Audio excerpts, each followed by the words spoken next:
Assalamu alaikum. I hope everyone is well by the grace of Allah subhanahu wa ta'ala.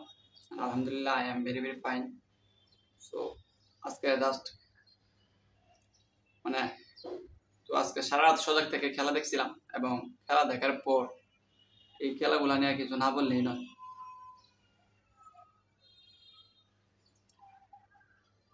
ক্রোয়েশিয়ার মতো একটা team কেমনে ফ্রান্সের মতো একটা টিমকে 2 গোল দিতে পারে, আমি সারপ্রাইজড হয়ে গেছি। ইভেন ফুল টাইম খেলা হয়েছে, তারপরেও ফ্রান্স কোনো গোল কিন্তু শুধাইতে পারে না। ঠিক আছে, ফ্রান্স কিন্তু ফুল টাইম খেলছে, একটা গোলও করতে পারে না এবং ক্রোয়েশিয়া 2টা গোল করছে। এদিকে তো গেল এটা, আর দ্বিতীয়ত হচ্ছে নেদারল্যান্ডস যে খেলা খেলছে ভাই, মাথায় নষ্ট। এই নেদারল্যান্ডস মানে কিছুদিন আগেও দেখছি এত বেশি একটা ভালো খেলে নাই। কিছুদিন আগে মনে হয় স্পেনের সাথে একটা ম্যাচ হয়েছিল, নেদারল্যান্ডস আজকে রাতে স্পেনের সাথে খেলছে গত রাতে। মানে ফুল টাইম খেলছে, নেদারল্যান্ড 2 গোল দিছে, স্পেন 1 গোল। তারপর 93 মিনিটে স্পেনের গোলটা সুজাইছে, 2-2 গোলের ড্র। ফুল টাইম স্পেনকে এত নাচাইছে নেদারল্যান্ডস। আর কি বলবো, নেদারল্যান্ডসের প্লেয়ারগুলা এত শক্তিশালী। মানে ভাই নেদারল্যান্ডসের একটা প্লেয়ার, আমার নাম মনে নাই, উইঙ্গার খেলছে যে ডাইন পাশে, ব্ল্যাক কালার, মনে হয় নাইজেরিয়ান বংশোদ্ভূত এরকম। তো মানে এত সুন্দর খেলা এবং এত স্পিড তার শরীরে, খুবই ভয়ঙ্কর।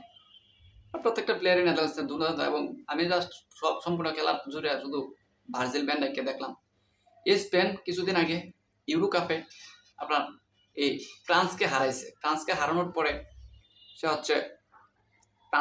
পরে তারা উইনার হয়েছে এবং খুব সুন্দর খেলা খেলছিল, এমবাপ্পে ছিল ফ্রান্সের পক্ষে, কিন্তু তারা পারে নাই।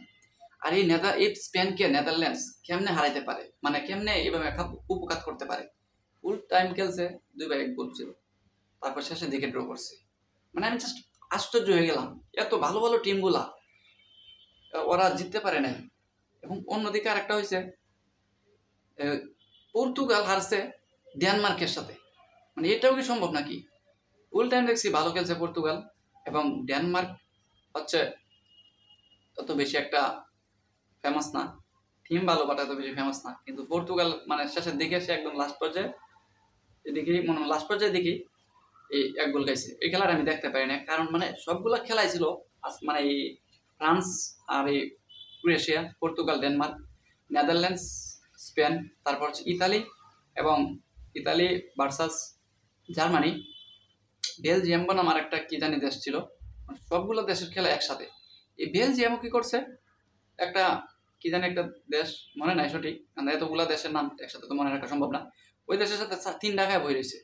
মানে বেলজিয়ামের মতো একটা ভালো দেশ, যেখানে হচ্ছে আপনার তারকায় ভরপুর, হ্যাঁ, তো ওরা কেমনে 3 ঢাকাইতে পারে?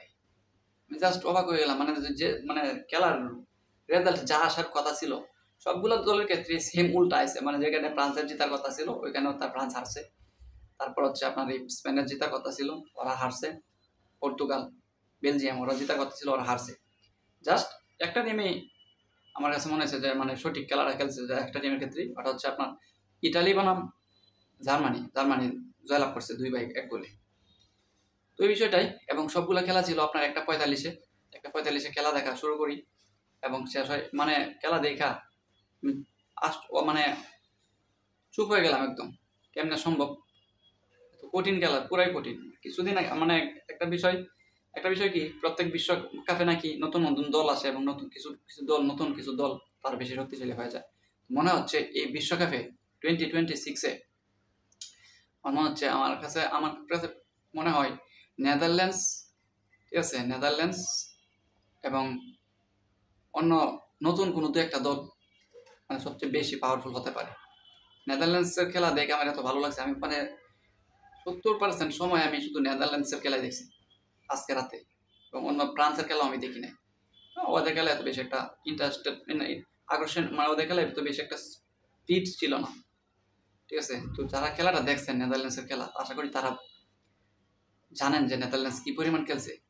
স্পেনে লামিন ইয়ামাল, ওলমো, তারপর আরো তারকায় ভরপুর। স্পেনে তো তারকা সবগুলোই তারকা, রিয়াল মাদ্রিদ, বার্সেলোনা সব ক্লাব হচ্ছে স্পেনে, তো ওখানে তো তারকা থাকবে স্বাভাবিক। ওদের মতো তারকায় ভরপুর এই টিমকে এভাবে নাচাইলো দেখে খুব অবাক হইলাম। সত্যি খুব আশ্চর্যজনক ছিল বিষয়টা। তো এইটাই, যারা যারা খেলা দেখছেন তাদের কাছে খেলাটা কেমন লাগছে এবং এই রেজাল্টটা কি এক্সপেক্টেড ছিল কিনা সেটা জানাবেন। আমার কাছে একদম টোটালি আনএক্সপেক্টেড ছিল। আমি জানি যারা বাজি টাজি ধরে ওইগুলা করে তারা সবাই ক্রোয়েশিয়ার বিপক্ষে ধরছে, ফ্রান্সের পক্ষে, স্পেনের পক্ষে ধরছে, কিন্তু ওরা সবাই কিন্তু যদি দৈরা থাকে তাহলে কিন্তু ধরা খাইছে। আমাদের এখানেও দু একজন ধরছিল রুমে, ওরাও কিন্তু টুকটাক ধরা খাইছে। এই তো ভালো থাকবেন সবাই এবং দেখা হচ্ছে নতুন কোনো ভিডিওতে।